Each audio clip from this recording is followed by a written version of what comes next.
Paz do Senhor, meus queridos irmãos, sou o professor Antônio Belchior Silva, evangelista na Igreja Evangélica Palavra Fiel, Ministério do Jardim Brasil. Hoje aprenderemos sobre a autoridade da Bíblia, escrita pelo nosso honrado pastor Douglas Batista, autor do livro A Supremacia das Escrituras, a inspirada, inerrante e infalível Palavra de Deus. Gostaria de estar pedindo aqui para vocês se inscreverem no meu canal, dar uma curtida, dar um like, se puder, ativa o sininho. Agora também estamos no Instagram, tem alguns vídeos bem bacanas lá para vocês. Hoje nós aprenderemos sobre a inerrância da Bíblia, evangelista Belchior.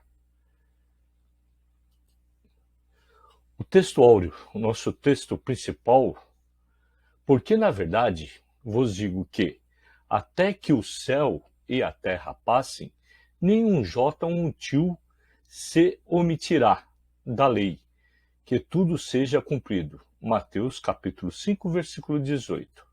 E a nossa verdade prática consta a doutrina segundo a qual a Bíblia não contém erro algum, denomina-se inerrância das Escrituras. Por isso podemos confiar em sua mensagem, que é incorruptível. Então, meus queridos irmãos, a nossa Bíblia Sagrada, ela não contém erros. E tudo que está escrito por Deus, nós acreditamos. A nossa leitura bíblica em classe consta de Mateus capítulo 5, versículos de 17 a 21, e Hebreus, capítulo 10, versículos de 15 a 17.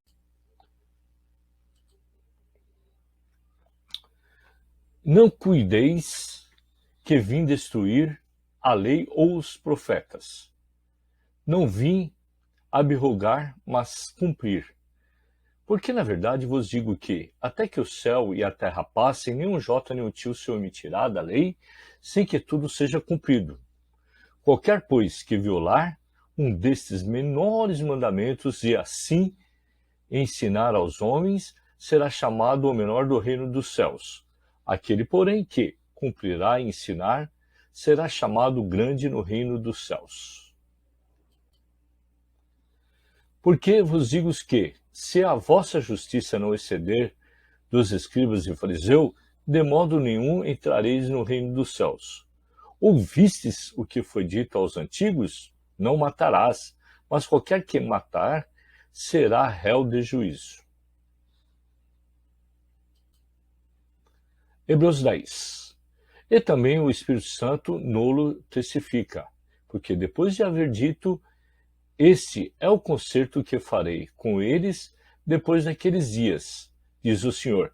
Porei as minhas leis em seu coração e as escreverei em seus entendimentos, acrescenta. E jamais me lembrarei de seus pecados e de suas iniquidades. Os objetivos específicos de cada tópico da lição. O primeiro tópico é informar que a Bíblia é isenta de qualquer tipo de erro, explicar que o Espírito Santo manteve a revelação divina incorruptível e constatar que a Bíblia é a verdade de Deus. Uma pequena introdução. A mensagem da Bíblia não contém erros. A palavra de Deus é incorruptível e, por isso, plenamente confiável.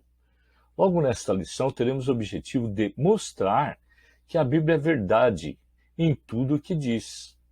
Quem põe seus ensinamentos em práticas atesta a promessa da bem-aventurança, pois está em paz com Deus e consigo mesmo. A Bíblia, portanto, é toda a verdade de Deus, de que o ser humano precisa.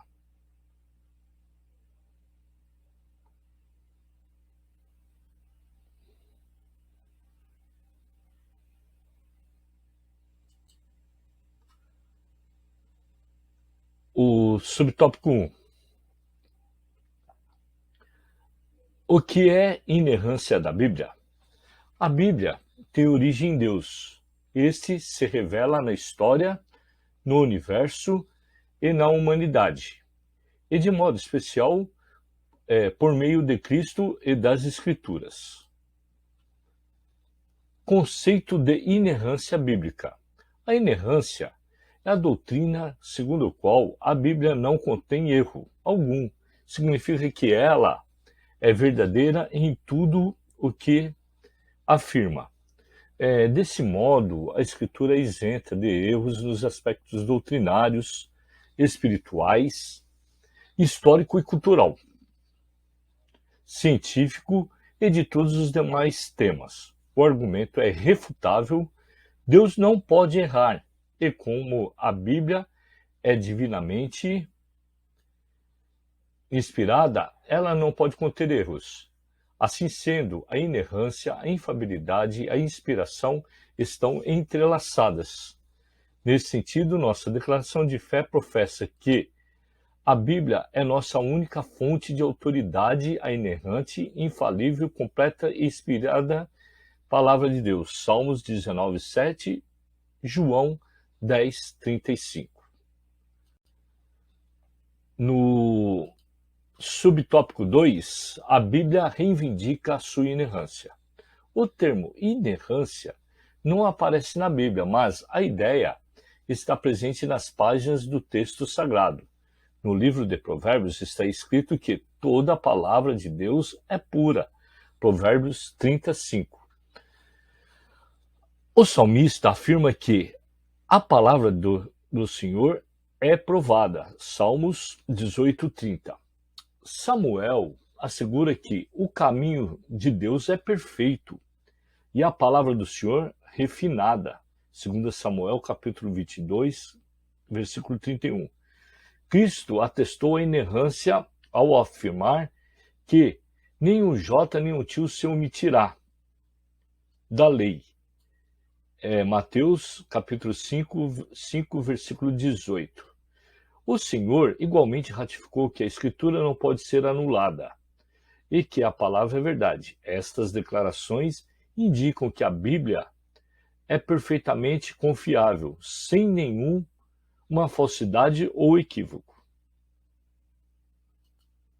Já no subtópico 3, fala-se sobre a infalibilidade e a inerrância da Bíblia. O vocábulo infalível indica o que não pode nem consegue falhar em relação à Bíblia.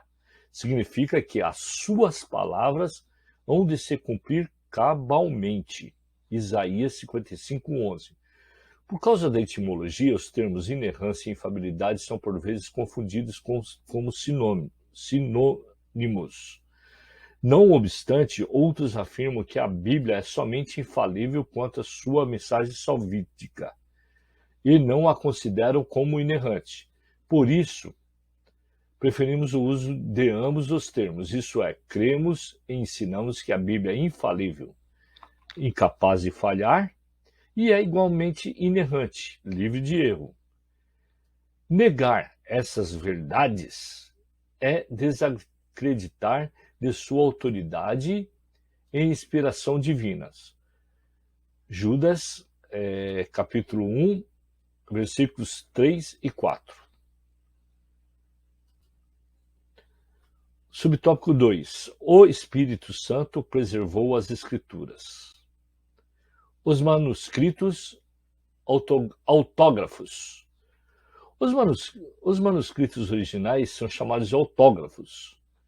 São os textos com a grafia de próprio punho do autor bíblico e de seu escrevente.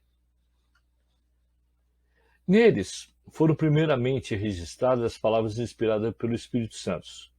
Cremos que a inerrância das Escrituras pertence a esses documentos e que as cópias fiéis desses manuscritos preservam a exatidão dos originais. O Espírito Santo providencialmente manteve a revelação divina incorruptível. Fora dessa compreensão, a Bíblia não seria uma fonte de autoridade.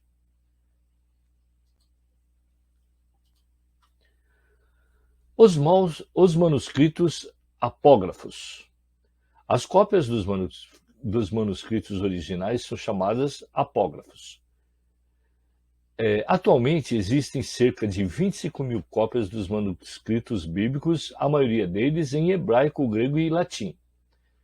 Os escribas judeus transcreveram os originais do Antigo Testamento com precisão milimétrica, e as suas inúmeras cópias dos manuscritos do Novo Testamento também afiançam a credibilidade desses escritos. Nesta perspectiva, cremos que o ato da inspiração aconteceu uma só vez na redação primária da Palavra de Deus, os autógrafos. Mas a qualidade dessa inspiração foi preservada pelo Espírito Santo nas cópias dos originais, os apógrafos. Assim sendo, a versão da Bíblia fidedigna aos originais não deixou de manter a exatidão do real significado das palavras inspiradas por Deus. Mateus 5, 18, 2, de 4 a 35. Já no subtópico 3, os apógrafos e seu pseudoepígrafos. Nossa declaração de fé assegura que os manuscritos apógrafos escondidos, tais como Tobias, Judite, Macabeus, Baruque e outros, apresentam meros anacronismos, doutrinas falsas e práticas divergentes das Escrituras, a exemplo da oração pelos mortos. Os pseudos epígrafos, falsos escritos, dentre eles a Assunção de Moisés e o Apocalipse de Pedro, foram produzidos por autores anônimos e espúrios que atribuíram indevidamente sua autoria a profetas apóstolos. Na Bíblia, os judeus atestado por Jesus como a lei, profetas e escritos. Não faziam parte os livros apócrifos nem os pseudoepígrafos. Por essa razão, eles não integram o cânon bíblico protestante. A verdade nas Escrituras. A Bíblia é a verdade plena. O termo verdade do hebraico, emet, significa que é confiável e correto. O vocábulo grego, aletheia, tem o sentido de real e fidedigno. Nas Escrituras correspondente à realidade exata dos fatos em concordância com o pensamento de Deus. A Bíblia ensina que Deus é a verdade, e a palavra também é a verdade. O escritor aos Hebreus declara que é impossível que Deus minta. Hebreus 6, 18. Paulo ratifica que Deus não pode mentir. Tito 1 e 2. Em vista disso, cremos que a palavra de Deus possui autoridade, Mateus 5, 17 e 18, e deve ser obedecida acima de qualquer autoridade humana. Assim, esses textos servem de base para a afirmação: o que a Bíblia diz é o que Deus diz. A verdade espiritual e moral. Nossa declaração de fé afirma que a Bíblia nos revela o conhecimento completo de Deus, não sendo necessário nenhuma nova revelação para a nossa salvação, e cresceu em tempo espiritual. Deuteronômio 4, 2, Provérbios 30, 5, 6. Antônio Gilberto ensinou que tudo que Deus requer do homem e tudo que o homem precisa saber quanto à sua retenção está revelado na Bíblia. Igualmente, a ética oral se fundamenta na revelação divina. Os padrões bíblicos para o nosso viver não podem sofrer mudanças. Aquilo que a palavra de Deus diz ser pecado permanece sendo pecado. Por isso, os valores cristãos são os permanentes, pois são fontes de autoridade permanente. Assim, enfatizamos que a Bíblia é inerrante, verdade tanto espiritual quanto moral. A verdade histórica e científica. Cremos que a Bíblia é divinamente infalível em toda a matéria que aborda. John Wesley escreveu que se houver um erro, pode haver 1000. E se existir alguma falsidade, então, a Bíblia não é livro da verdade de Deus. Por consequente, a Escritura não se equivoca quanto descreve a criação, os eventos da história e os fenômenos da ciência. Significa que Deus guiou os autores bíblicos e os preservou os registros de inverdades de qualquer natureza. Assim sendo, endossam que a Bíblia Sagrada é a verdade inspirada de Deus, inerrante em sua totalidade, isenta de toda falsidade, fraude e engano. Conclusão. Apesar de alguns considerarem redundante o uso dos termos inspiração, inerrância e infalibilidade para legitimar a autoria das Escrituras Sagradas, nossa ortodoxia professa e ensina que a Bíblia é inspirada a palavra de Deus, inerrante e infalível, com a plena autoridade em tudo o que diz. Que lição maravilhosa foi essa que acabamos de estudar? Assista à próxima aula, a estrutura da Bíblia. Agradeço a sua participação e conte sempre com as minhas orações. Revisando o conteúdo. O que é inerrância? Mencione textos bíblicos em que a ideia de inerrância esteja presente. O que são manuscritos autógrafos? O que são manuscritos apógrafos? Por que a Bíblia não se equivoca quando descreve a criação, os eventos da história e os fenômenos da natureza? Entrega o teu caminho ao Senhor, confia nele e ele tudo mais o fará. Salmos 37. Então, a nossa próxima aula falaremos sobre a estrutura da Bíblia. Até a próxima aula. Fiquem com Deus. Deus é contigo.